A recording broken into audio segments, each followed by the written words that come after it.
Globalização e Cidadania, por Pedro Dalari.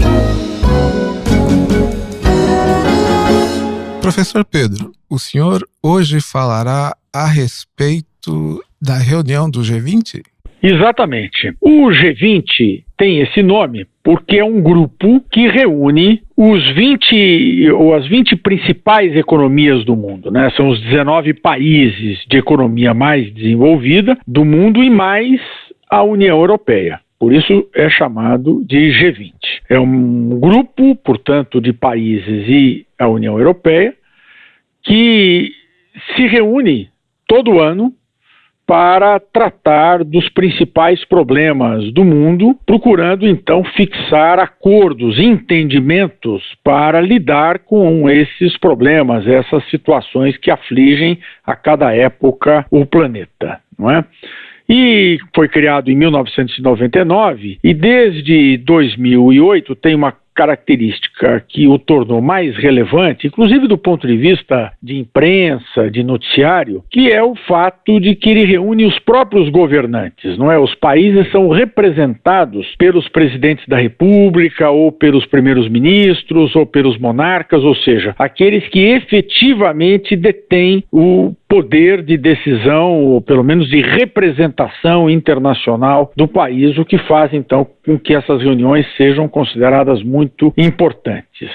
Na América do Sul faz parte o Brasil e a Argentina, e na América Latina também o México. E o que fez com que a reunião do G20 se tornasse notícia nos últimos dias foi justamente a sua realização em Buenos Aires. É a primeira vez que a reunião de cúpula se realiza aqui na América do Sul e se realizou no último final de semana, né, na sexta-feira, dia 30 e no dia 1º de dezembro. Esta ideia de um grupo de países se articulando para resolver os problemas do mundo tem antecedentes, né? Muitos já ouviram falar do G7 ou do G8. O G7 reunia as 7 principais economias do mundo e foi criado em 75. Em 97 incorporaram a Rússia depois do final da União Soviética, daí porque G8. E em 97 houve então a decisão de se criar este G20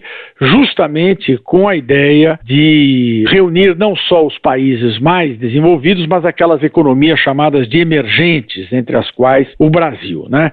Nasceu como G22, depois foi para G33, até que ficou G20, que é a forma como o grupo funciona desde 1999. Este sistema de uma reunião anual e da articulação permanente entre essas principais economias do mundo para cuidar dos grandes problemas do planeta funciona em paralelo ao sistema de organizações internacionais, das quais a mais importante é a ONU. Muitas das decisões do G20 são destinadas justamente a orientar as ações das organizações internacionais. Agora, por exemplo, na reunião de Buenos Aires, se decidiu pela realização de uma reforma na Organização Mundial do Comércio, que é uma organização internacional muito importante, e também pela manutenção do Acordo de Paris, que é o acordo que objetiva reduzir o impacto do aquecimento global sobre o planeta, né? Reduzir o aquecimento para diminuir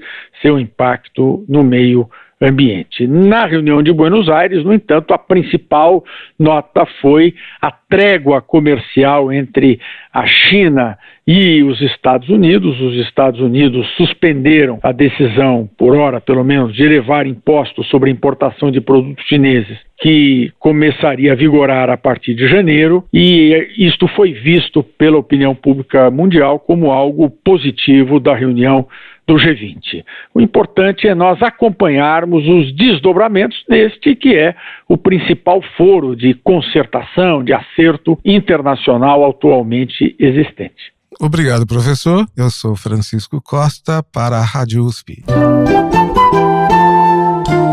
Globalização e Cidadania, por Pedro Dalari.